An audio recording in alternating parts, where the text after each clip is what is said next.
તો ટાઇફોઇડનો કહેર હજુ પણ છે। ટાઇફોઇડના આજે કુલ 11 દર્દીઓ દાખલ થયા। મહાનગરપાલિકા કમિશનર દ્વારા કહેવામાં આવ્યું દાખલ દર્દીઓ સેક્ટર 24 અને આદિવાડા વિસ્તારથી આવ્યા। ટાઇફોઇડના આજે 14 દર્દી ડિસ્ચાર્જ પણ થયા। અત્યાર સુધી ટાઇફોઇડના કુલ 59 દર્દી ડિસ્ચાર્જ થયા।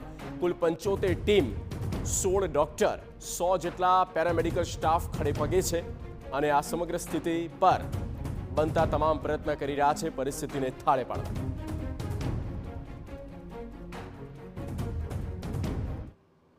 સિવિલમાં સારવાર લે છે એ આંકડો ગઈકાલે 158 હતો।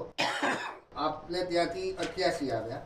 એવું કહેવામાં આવે છે કે શંકાસ્પદ હોય, વિડાલ ટેસ્ટ પોઝિટિવ આવે એને તમે શંકાસ્પદ ગણો છો, તમે જ્યારે કલ્ચરનો રિપોર્ટ આવે પછી જ પોઝિટિવ ગણો છો, તો એવું કેમ? વિડાલ ટેસ્ટ પોઝિટિવ આવે એમાં જે છે અમારી પાસે જે કન્ફર્મ માહિતી હતી જેને પોઝિટિવ હતા અને અમારી સઘન સારવાર હેઠળ હતા એવા અમે 88 કેસ સ્વીકારેલા હતા।